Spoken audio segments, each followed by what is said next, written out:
मैं एडवोकेट संजय कुमार शर्मा अपने YouTube channel legal advise by Sanjay Kumar Sharma में आप सभी दर्शकों का स्वागत करते हैं।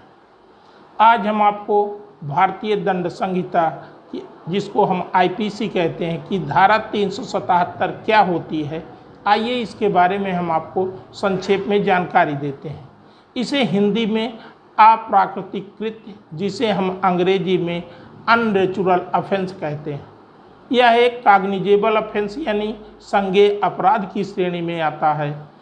इसमें सज़ा का क्या और कितनी है, इसके बारे में भी जानकारी आपको दी जानी आवश्यक है। इसमें सज़ा इम्प्रिजनमेंट फॉर लाइफ और अथवा इम्प्रिजनमेंट फॉर 10 ईयर्स एंड 5 अर्थात आजीवन कारावास, 10 वर्ष का कारावास और जुर्माने से भी दंडित किया जाएगा।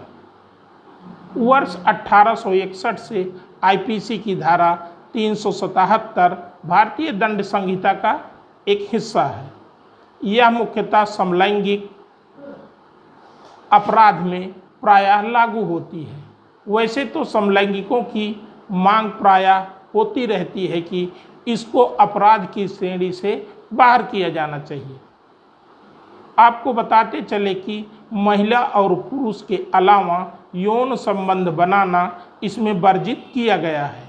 वर्ष 2001 में नाज फाउंडेशन एक स्वयंसेवी संस्था है। इसके द्वारा सेक्स वर्करों के लिए काम किया करती है। हाई कोर्ट में इसके हटाए जाने और इस धारा को गैर संवैधानिक बताते हुए हाई कोर्ट से निरस्त किए जाने की मांग की थी। अगर दो एडल्ट एकांत में आपसी सहमत से संबंध बनाते हैं तो इसे आईपीसी की धारा 377 की प्रावधान से बाहर किया जाना चाहिए। वर्ष 2009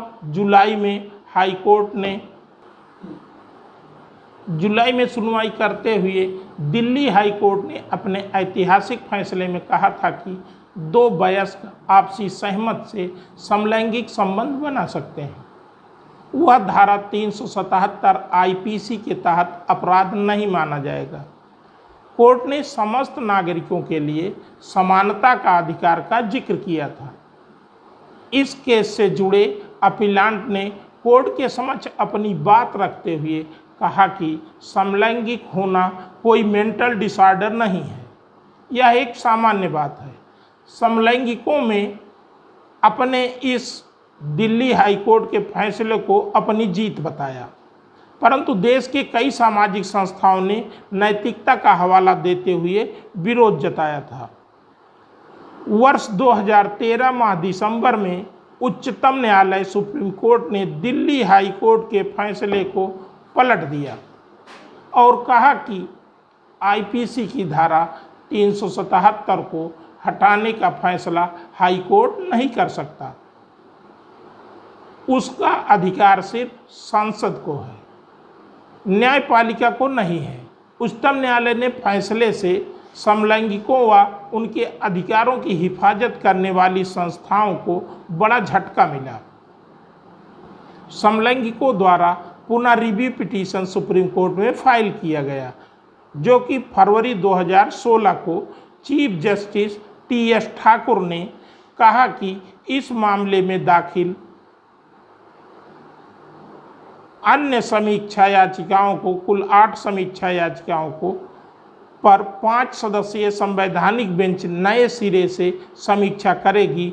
अगस्त माह वर्ष 2017 में बेंच ने कहा कि समानता का अधिकार मूल अधिकार में शामिल है, इसलिए समलैंगिकों के साथ कोई भेदभाव नहीं होना चाहिए। पुरुष समलैंगिकों को जैसे यौन विषयों पर खुली सामाजिक माहौल में कभी खुली बहस नहीं होती है। हमारे देश भारत में 70% आबादी गांव में निवास करती है। बहुत से लोग समलैंगिकता को मानसिक बीमारी समझते हैं। वर्ष 2016 में धारा 377 आईपीसी के तहत कुल देश भर में 2187 मामले दर्ज किए गए। इनमें से 7 दोषी करार दिए गए तथा 16 को बाइज्जत बरी कर दिया गया। आपको यह जानकर हैरानी होगी, जिस धारा 377 की देश भर में बहस छिड़ी है अप्राकृतिक संबंध के मामले की, देश भर में अप्राकृतिक संबंध के मामले में 150 सालों में सिर्फ 200 लोगों को दोषी करार दिया गया है। इस प्रकार सुप्रीम कोर्ट ने मामले को गैर न्यायिक नहीं माना। अगर आपको यह जानकारी अच्छी लगी हो तो लाइक करें, शेयर करें, सब्सक्राइब करें। धन्यवाद।